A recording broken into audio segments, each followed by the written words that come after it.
So as you can see, we had no fun at all this past week. No, VBS is one of those amazing, wonderful, exhausting, exhilarating things that you really should experience at some point in your life. Plus, if you have ever struggled with insomnia, volunteer for VBS, and I promise you, you will sleep so incredibly well. And for those of you who teach as a profession, I stand in awe of what you do, especially since you teach for longer each day and without the myriad of aides and assistants that we had. My favorite part about VBS has to be the skit that we would do during the opening that happened in the morning. This year, as you heard, I got to play Spaceman Sam, a grizzled and jaded veteran of the space program who was on the eve of his retirement. At the beginning of the week, Spaceman Sam was considering, just staying in space at the end of his mission, away from all of the grumpy and mean people down here on Earth. But luckily, I had a change of heart that involved a near-death experience and a fog machine and some sleeping gas. I'd also thank my co-star, Rocket Rachel Line, who was my fresh from the academy new partner that renewed my faith in the goodness of humanity, as well as for Pastor Laura, who was a part of our top-tier writing team. I love getting to be a part of these skits, especially when a kid will come up later on in the day and say, "Hey, you look like Spaceman Sam." Which actually happened on Thursday, to which I replied, "I do? Well, he's a really handsome guy, so thank you for saying that. That is so kind of you." One of the coolest things about VBS that Pastor Laura actually mentioned in one of her morning devotions is the idea that we are planting seeds in the hearts and minds of not only the kids who attend, but everyone who participates, both young and old. Seeds that we probably won't ever get to see blossom.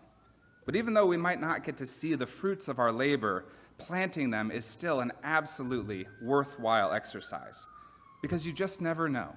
You just never know how that welcome that we extend, or the love and acceptance that we instill into the lives of these kiddos or the lives of our volunteers, how those things will grow and bloom and flourish in years to come.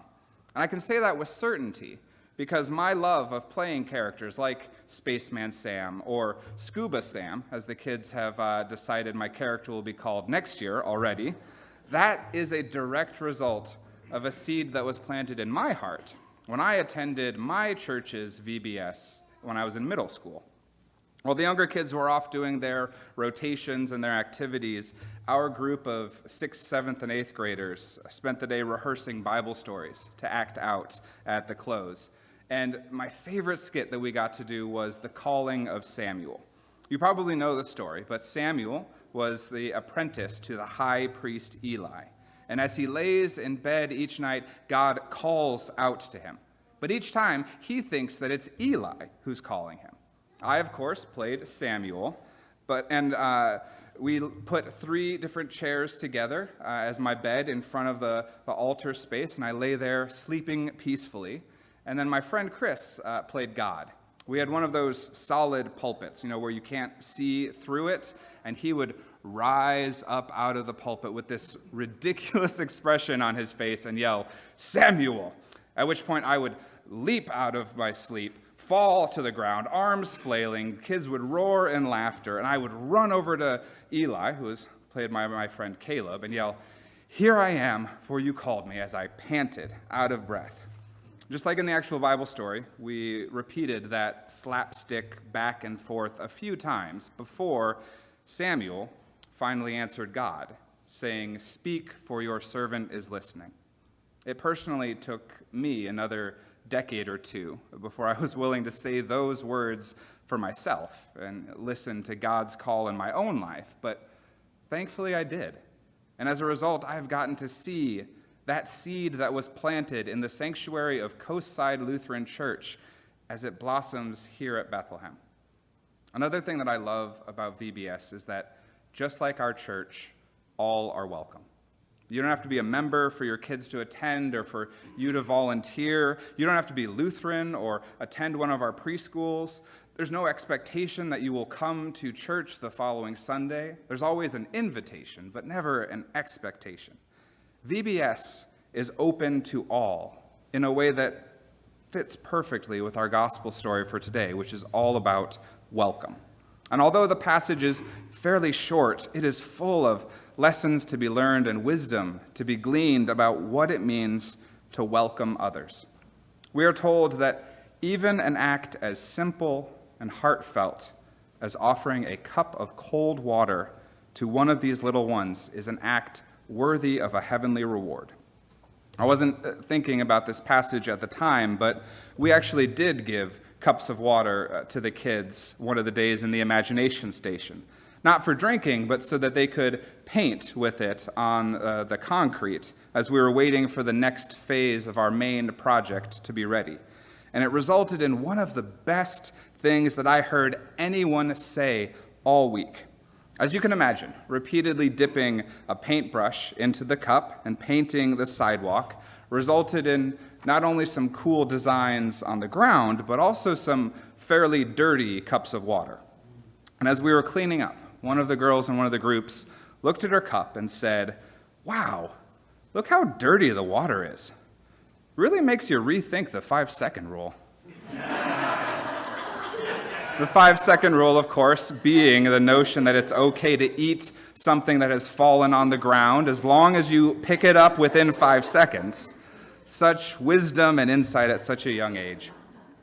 Now, of course, the cup of water in the Bible would have been for drinking, not for painting. But either way, it's a reminder that the hospitality that we offer, the welcomes that we extend, they don't need to be overly complicated or elaborate. Welcoming someone doesn't necessarily have to involve grand gestures, but it does need to involve heart and sincerity. Back in that day, getting a cup of cold water wasn't as easy as just going to the dispenser on your fridge. It would have meant walking to the nearest well, hauling the water up out of the depths, carrying it back to your house in a heavy clay jar before finally offering the fruits of your labor for someone else. A simple yet meaningful act of hospitality that would have been much more than just a cup of water. It would have been a symbolic statement that the other person was deserving of the time and effort that you spent retrieving that water. More than just a kind gesture, it was an affirmation of their worth as a person. And when you get down to it, that is the entire goal of our VBS program. Pastor Laura and Jana and I, we were all on the same page when it came to what we were trying to do. The central goal of this week was to have the kids walk away knowing that we loved them and that God loves them. If we could do that, if we could teach, remind, instill in them the fact that they are worthy of love and grace and acceptance just as they are, that God's love is given to them as a free and unconditional gift, then the week would have been a success. And I like to think that it was. Now, the other thing that this passage highlights about welcome is the reciprocal and interconnected relationships that form as a result of both welcoming and being welcomed. As a church, we often focus on being the ones who welcome others. And it makes sense, for us to do that. Visitors make the brave decision to walk into a building that they have never been to before, filled with people that they don't know, and they come to engage in the act of worship, an act that we hope is transformative and life-giving, but can also be a little intimidating and foreign to those who are new. And as a church, we are called to honor and recognize the vulnerability and the bravery of simply making it in the door. And we do that, in a lot of different ways. We wear name tags so that people feel more comfortable approaching us. We include that information on the inside front cover as well as our welcome statement on the back. Many of us still remember how it felt to walk through those doors for the very first time. And as a result, we recognize the importance of being welcoming and hospitable. I'll tell you that as a 2 on the Enneagram, I am absolutely in my element when I am hosting others. I love offering hospitality, doing what I can to welcome others and make them feel comfortable. But I also recognize the power and privilege that comes from occupying that space. I am able to welcome others because I already belong. I already have my place, my role. But in the passage for today, Jesus says, "Whoever welcomes you welcomes me and welcomes the one who sent me." And I'll admit that as much as I love offering hospitality, it can sometimes be difficult for me to receive it. I don't want to be a burden. I don't want people to feel like they have to go out of their way to make me feel comfortable or expend too much energy or time on me. Even though I am more than happy to do it for others, I don't always feel worthy of such efforts when I'm on the receiving end. But it is so important that we experience both sides, that we experience both what it means to welcome others and what it means to be welcomed by others. For it is in both welcoming and being welcomed that we come to experience Christ in our lives. Famous theologian Frederick Buechner once said that we have it in us to be Christ to each other, to work miracles of love and healing, as well as to have them worked upon us. That means that we have both the distinguished honor of embodying Christ for other people, as well as the incredible blessing of experiencing Jesus in and through other people. And as always, in Lutheran theology, this is a both-and situation instead of an either-or. None of us are ever meant to only be the one who embodies Jesus for others and never receive that same gift and grace in return. Nor are we meant to always be on the receiving end, always having others be Christ for us and never taking up the responsibility of offering Christ's love to others. Rather, we are called to both. We are called to share Christ's love and welcome and grace with all whom we meet. And we are called, as we say at the end of each worship service, to share the good news of Jesus Christ with the world.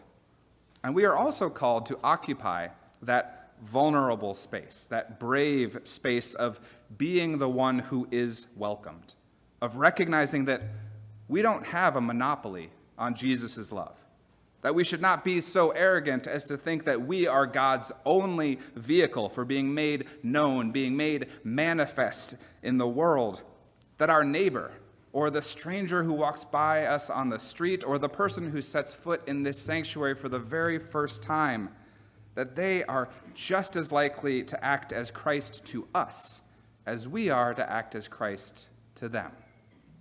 We are reminded of the reciprocal nature of all of this, that welcoming is an act of entering into an authentic relationship with someone. And authentic relationships are not one-sided in nature. We talk about this whenever we receive new members into this congregation. We say that we certainly hope that this community will be a blessing in their life, but that we know with certainty that they will be a blessing to this community. It strikes this beautiful balance between the dignity and the responsibility that comes with God's call that each and every one of us bear witness to the redeeming and transforming love that we have experienced, and the humility and openness that comes from recognizing that other people will do the exact same thing for us. It almost transforms the idea of welcome from being an act or an action into more of a state of being, a way of existing in the world.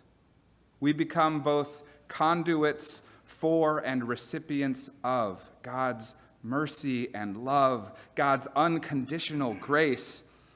And what better example of welcome as a way of living than a week-long VBS program, where we do our best to tell each and every person involved that they are loved and cherished by God, and we're the joy and unexpected blessing of seeing Christ's love for us in the faces of tiny children who surprise and delight and remind us what it means to live as a child of God, to trust and believe and be curious and be amazed. Sometimes it's hard to tell who receives the greater blessing, them or us. And really, that's how it's supposed to be. Amen.